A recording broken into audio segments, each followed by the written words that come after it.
know the sound of thunder, don't you, Mrs. Garrett? Can you imagine that sound if I ask you to?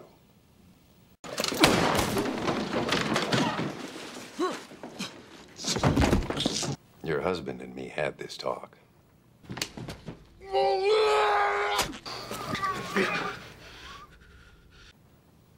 And I told him to head home to avoid a dark result.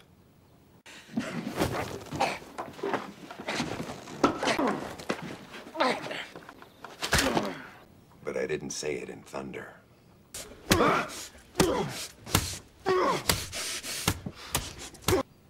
Ma'am, listen to the thunder.